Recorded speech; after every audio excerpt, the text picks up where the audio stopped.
है वो बीजेपी का गठबंधन छोड़ दिया, ये पॉलिटिकल निशान से आप कैसे देख रहे हैं? चलिए, सबसे पहले तो मीडिया के सभी साथियों को धन्यवाद, आप सबका स्वागत। ये थोड़ा नीचे रखिए। और आप सब लोग अभी तक कोविड से सुरक्षित रहें। मैं भगवान से ये प्रार्थना करूंगा आने वाले समय में भी इसी तरह जो है जन सेवा में आप लगे रहें और आप स्वस्थ रहें। और आपके माध्यम से हमारी सभी जनता को मैं एडवांस में दीपावली की शुभकामनाएं देता हूं। और आप सबको बहुत बेताबी से आज के दिन का इंतजार है, मैं समझ सकता हूं, क्योंकि काफ़ी फेरबदल जो है पॉलिटिकल सिनेरियो में पर्टिकुलरली दार्जिलिंग नॉर्थ बंगाल में हुआ है और ये बात स्वाभाविक भी है। एक बात मैं आपको कहना चाहता हूँ, विमल दाजू और मेरा व्यक्तिगत संबंध बहुत अच्छा है और मैं उनकी और जीजीएम पार्टी की सभी कार्यकर्ता, उनके विस्थापित नेताओं की बहुत मन से इज्जत करता हूँ और मैं लगातार उनके संपर्क में भी हूँ। भले ही आज पॉलिटिकली वो टीएमसी को ज्वाइन किए हैं, उसके बावजूद भी क्योंकि वो भी गोरखा है और मेरे अंदर भी गोरखा का ही खून है, सो हम भले ही पॉलिटिकली अलग अलग दिखे लेकिन अंदर से एक हैं। अब टीएमसी को ज्वाइन करना विमल जी की और जीजीएम पार्टी की उनकी अपनी समझ और मजबूरी हो सकती है, इसका सही उत्तर तो वही देंगे। लेकिन इतना जरूर याद रखिए कि अभी इलेक्शन में बहुत समय है, 7 महीने का समय है और आने वाले समय में ऐसे बहुत सारे जो है फेरबदल भविष्य में भी देखने को मिल सकते हैं। और आज मुझे एक चीज का थोड़ा दुख है कि मैं हमेशा जीटीए को लोगों को कोसता था, उनको टोकता था सिर्फ इसलिए कि विनय जी और अनित थापा जी वो लोग ममता दीदी का साथ देते हैं और उसके कारण गोरखाओं का बहुत अहित और नुकसान हुआ है। लेकिन आज से मैंने ये तय किया है कि एटलीस्ट मैं अब जीटीए को कम से कम कभी नहीं कोसूंगा, क्योंकि ये मैंने देख लिया। मेरी पॉलिटिकल समझ बहुत थोड़ी है लेकिन मैंने देख लिया पॉलिटिक्स में सब कुछ संभव है। आप और हम सब कभी ये सोच ही नहीं सकते थे कि विमल जी बीजेपी को छोड़ करके टीएमसी का साथ दे सकते हैं, ऐसा मैं कभी सपने में भी नहीं सोच सकता था, लेकिन ये हुआ। और उसका कारण कहीं ना कहीं जो है जनता को ये बताने की कोशिश हो रही है कि बीजेपी ने अपने प्रोमिसेस पूरे नहीं किए। मैं आपको ये बात बताना चाहता हूँ, आज बीजेपी केंद्र में 6 साल से सत्ता में है और पिछले 5 साल के शासनकाल में क्या कुछ हुआ उसकी मुझे बहुत जानकारी नहीं है और मैं उस पर जाना नहीं चाहता। मैं सांसद बना 1.5 साल हुआ है और फरवरी तक यानी जून में मेरी शपथ हुई, फरवरी मुझे 7-8 महीने मिले और इस 7-8 महीने में सिलीगुड़ी हो, तराई हो, डुवर्स हो, दार्जिलिंग हो, कालिम्पोंग हो, जितने हमारे मुद्दे, चाहे वो गोरखा समाज के हैं, हमारे आदरणीय साथी भी मेरे साथ ही हैं, चाहे राजवंशी के विषय हो, चाहे आदिवासी के विषय हो, हम सब ने पूरे नॉर्थ बंगाल के सब सांसद खड़े होकर के संसद भवन में हमारे सारे मुद्दे हमने रखने का प्रयास किया है। और कहीं न कहीं मैं आज कम से कम छाती ठोक के ये कह सकता हूँ कि जितनी मेरी समझ थी, जितना मैं पॉलिटिक्स को समझता था, उसके हिसाब से मैं अंदर से संतुष्ट हूँ कि मैंने अपना बेस्ट देने का प्रयास किया। अब देखिए क्या है कि आज बीजेपी एक ऐसी पार्टी है जो अपनी कमिटमेंट को ऑनर करती है। हम कभी नहीं सोच सकते थे 370 हट जाएगा, वो हटा। 500 साल से ज्यादा समय से राम मंदिर का मुद्दा चल रहा था, उसका भी समाधान निकला। सीएए कानून लागू हुआ और उसके कारण बहुत सारे जो है प्रताड़ित लोगों को अभी जो है उनको नागरिकता देने का काम भी हो रहा है। लेबर रिफॉर्म से लेकर के यानी जो ऐसे विषय थे जिसको कोई हाथ नहीं लगाना चाहता था, बीजेपी उसके अंदर तक घुस करके और जो संकल्प पत्र में वादे किए थे वो सब पूरे किए। मैं अपनी जनता को ये आश्वासन देना चाहता हूँ, बीजेपी ने विशेष करके गोरखाओं के लिए जो 2 मुद्दे किए हैं, एक 11 जो एसटी जनजाति उनको एसटी का स्टेटस देना और दूसरा बात स्थायी राजनीतिक समाधान ढूंढना। और जनता में भी कहीं न कहीं ये एक उनके मन में एक प्रश्न है जो स्वाभाविक है कि हम किस कारण बीजेपी को वोट दें। आप हमें रीजंस बताइए।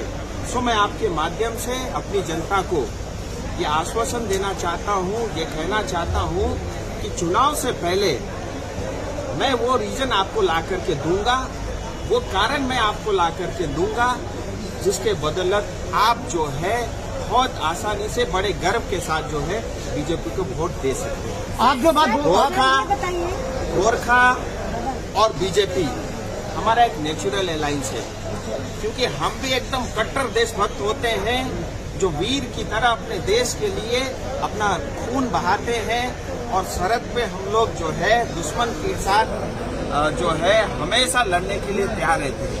इसी तरह भारतीय जनता पार्टी एकमात्र ऐसी पॉलिटिकल पार्टी है जो नेशन फर्स्ट के नारे से, यानी हमारे लिए देश सर्वोपरि, उसके उस फिलोसफी पे जो काम करती है।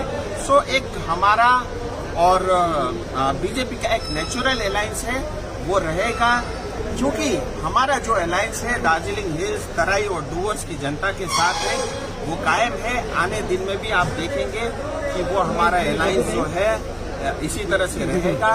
और हम सबको ये जरूर दुख है कि विमल जी बीच रास्ते में हम सब छोड़ के गए हैं, लेकिन जैसा मैंने आपको पहले भी बताया कि अभी चुनाव में बहुत समय, मुझे लगता है बहुत सारे चेंजेस आने वाले समय में देखने को। तो आपको ये बात जो बताते हैं कि विमल गुरुंग को फिर बीजेपी के आने के लिए कोई संभावना की है?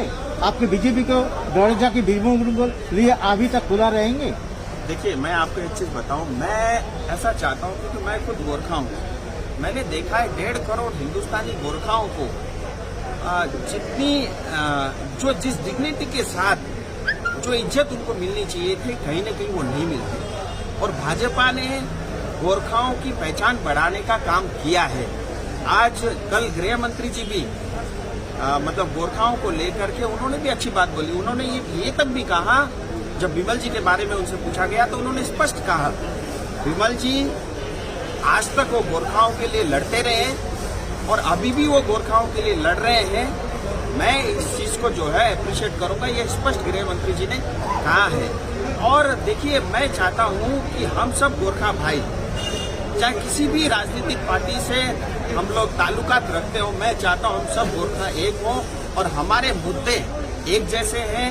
देखिए, हमारी संस्कृति हमको बचाना है, हमारी भाषा हमारे को बचाना है, हमारी आइडेंटिटी का इश्यूज हमको सॉल्व करना है। और दार्जिलिंग, तराई और डूवर्स के अंदर में जो विकास नहीं हुआ है, 34 साल तक सीपीएम ने नहीं किया और 10 साल से टीएमसी ने कुछ नहीं किया, उसके ऊपर हमको ध्यान देना है। और ये हमारे जो कॉमन से मुद्दे हैं, मुझे लगता है अगर हम एक होंगे, हमारी सोच और समझ एक होगी, मुझे लगता है हम आसानी से उसको होने के बाद दे रहा है। लेकिन विनोद तमांग जी अभी तक विमल जी को आने नहीं दे सकता है, उसको मिचिल जुलूस निकला है, उसको गो बैक स्लोगन दे रहा है। ये आप संसद बन के कैसे देखते हैं? गोरखा लोग बहुत सरल हृदय के होते हैं, बहुत इमोशनल, और कहीं न कहीं आज हमारे लोग टीएमसी की चातुकारी और उनका जो डिवाइड एंड रूल का जो सिस्टम है, उसको हम आज भी समझ नहीं पा रहे।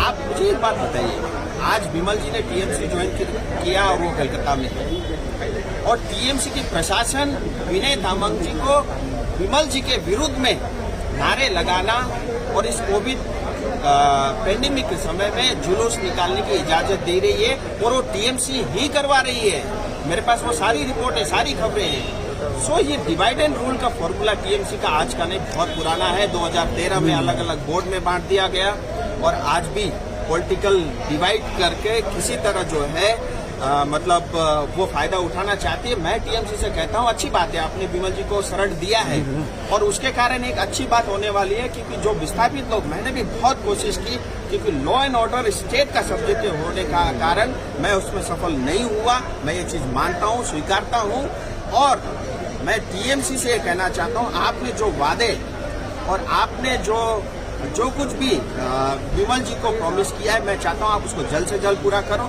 और हमारे सारे विस्थापित भाई और विमल जी, मैं चाहता हूं बाढ़ जल्द से जल्द वापस। विमल गुरुङले टीएमसी जोइन गरेर आफ्नो गोर्खाल्यान्डको मुद्दा त बेच्यो कि अब फर्दर बीजेपी को मुद्दा पनि गोर्खाल्यान्ड हुनेछ? देखिए, मैं आपको एक चीज स्पष्ट बताने चाह रहा हूँ, कौन क्या कर रहा है, कौन क्या नहीं कर रहा है, मैं अभी इस पर बहुत ज्यादा नहीं जाऊंगा। मैं देखिए, बीजेपी का एक कार्यकर्ता हूँ और बीजेपी पार्टी ने मुझे सांसद बनाया है और मैं गोरखाओं के बीच में रहता हूँ। मैं चाहता हूँ जो गोरखाओं के मुद्दे हैं उसको मैं मरने नहीं दूंगा। और मैंने आपको पहले भी बताई, इसी चुनाव से पहले मैं आपको वो कारण दूंगा, मैं आपको वो रीजन दूंगा जिसके कारण बड़े गर्व के साथ हम बीजेपी को वोट देंगे। कल नवान्नों में मुख्यमंत्री के साथ बैठक, अमित थापा उसके साथ मीटिंग किस नजरिए से आप देख रहे हैं? के साथ खेल रहे ताकि बार-बार चुनाव के टाइम उसको इंतजार किया जाए। Turn by turn. ऐसा तो नहीं है। देखिए, मैं तो 1.5 साल से तो देख ही रहा हूँ। मैं जब भी आता हूँ पूछते हैं बीपीएस क्या है, 11 जाति क्या है, मैं हर बात तो बताता हूँ। सो हमारे लिए चुनावी मुद्दा नहीं है, लेकिन हाँ, ये टीएमसी के लिए जरूर जो है उनका एजेंडा है, ये बात स्पष्ट हो जाती है। क्योंकि आप देखिए ना, हमने विमल जी के लिए कितना कोशिश किया उनको निकालने के लिए, लेकिन कभी वो बोलते थे नेपाल में है, कभी बोलते हैं विदेश में है, कभी उनके पीछे आईबी लगा देते थे, कभी उनके पीछे सीआईडी लगा देते थे। यानी वो तमाम कारण और उन्होंने जो है वो सब हथकंडे अपनाए जिसके कारण उनको प्रताड़ित किया जाए। ये तो टीएमसी ने किया है। और आज अगर वो विस्थापित है, क्या बीजेपी के कारण है? नहीं है, वो टीएमसी के कारण है। सो मैं देखिए, मैं इसलिए नहीं बोल रहा हूँ कि मैं बीजेपी का कार्यकर्ता हूँ। मुझे तो कहीं भी मतलब बीजेपी कहीं भी मुझे ऐसा नहीं दिखाई देता है कि उसकी कोई गलती है। और बीजेपी ने हमेशा गोरखाओं का साथ दिया है, हमारे इस क्षेत्र के लोगों का साथ दिया है। वो कल भी था, आज भी है और आने वाले समय में भी रहेगा। ये बात मैं आपको स्पष्ट कहना चाहता हूँ। क्या इतनी साल बाद में फिर क्यों गोरखा में डिमांड उसको मत? देखिए, मैं आपको बता रहा हूँ, आप 2019 का मैनिफेस्टो देखिए। गोरखाओं की हमेशा से ये मांग रही है गोरखालैंड हो। भारतीय जनता पार्टी ने स्पष्ट कहा है 2019 में हम स्थायी राजनीतिक समाधान करेंगे। आप धैर्य रखिए, पेशेंस रखिए, समय आएगा, आपको भी पता सर, चलेगा। नवान्नों में 3 तारीख को मुख्यमंत्री ममता बनर्जी के साथ अमित थापा और विनय तामंग की बैठक हुई है, किस नजरिए से देख रहे हैं? देखिए, अब ये जो बैठक हुई है, मैं आपको पहले भी बता चुका हूँ, ममता दीदी ये डिवाइड एंड रूल पॉलिसी कर रही है। विमल जी के साथ अलग बैठक कर रही है, विनय जी और अनिल थापा जी के साथ अलग बैठक कर रही है और ये विभाजन करना चाहती है। आप देखिए, 2013 के बाद उन्होंने 16 बोर्ड बना करके गोरखाओं को अलग अलग जाति में बांटने का काम किया, वो सफल नहीं हुई। अभी विनय और अनिल थापा जी की एक टीम और विमल जी की एक टीम बना करके इनको आपस में लड़ा करके जो है वो अपनी चुनावी रोटी सेकना चाहती है। लेकिन मैं बीच का रास्ता अपना रहा हूँ। मैं बोल रहा हूँ सब गोरखा भारतीय जनता पार्टी के साथ है।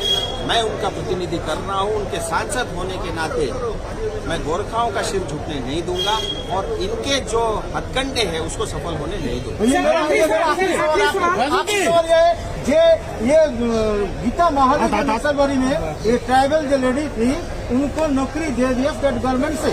उन लोग के आरोप लगाया ये अमित शाह जी 2017 में आया था, उसके घर में गया था, भोजन भी किया था, लेकिन बीजेपी साथ नहीं दिया।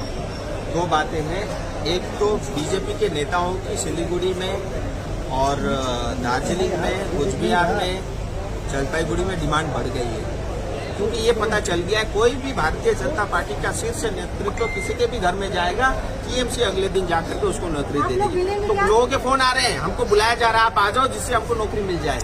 ये सिर्फ और सिर्फ जो है राजनीतिकरण करने की कोशिश है। गीता जी जैसे ऐसे बहुत सारे गरीब परिवार के लोग हैं, मैं चाहता हूँ टीएमसी सरकार उन सबको भी नौकरी दे। हम आएंगे 21 में, ये तय है, 200 से ज्यादा सीट लेकर के, वो तो हम काम करेंगे।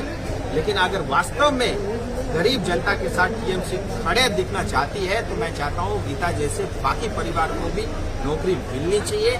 आज देखिए, जो रिफ्यूजी आए उनको लैंड राइट दिया, मैं उसका स्वागत करता हूँ, लेकिन मैं टीएमसी और ममता दीदी से पूछना चाहता हूँ 10 साल तक आप कहाँ थी? ठीक चुनाव 6 महीने पहले आप ये घोषणा क्यों कर रही है? अगर आप ये करती है मैं इसका स्वागत करता हूँ। फिर मैं आपसे दूसरा सवाल पूछना चाहता हूँ, आज चाय बागान में काम करने वाले श्रमिक, सिंकोना बागान में काम करने वाली जनता, फॉरेस्ट लैंड विलेज में रहने वाले जनता और डीआई फंड में रहने वाले जनता, इन लोगों को पर्जा पट्टा क्यों नहीं मिलता? क्यों आप नॉर्थ बंगाल के साथ भेदभाव करते हो? क्यों आप सिर्फ राजनीतिकरण करना चाहती हो? ये सवाल ममता दीदी को पूछना चाहिए। आप लोग जो है कभी टीएमसी को नेताओं के इतने कड़े सवाल नहीं पूछते। मैं आपको ये कहना चाहता हूँ, आप जाइए उनसे पूछिए। अंत में मुझे ये खबर मिली कि हमारे गौतम दा जो है वो कोरोना पीड़ित हुए हैं। मैं उनकी जल्द से जल्द स्वस्थ होने की कामना करता हूँ। राजनीति अपनी जगह है, लेकिन फिर भी मानवता के नाते मैं भगवान से प्रार्थना करता हूँ वो जल्द से जल्द स्वस्थ हो। बहुत बाबू जी कल धन्यवाद। विनय तामांग ने मिशन अंकल पुलिस बोला था, उसका क्या है?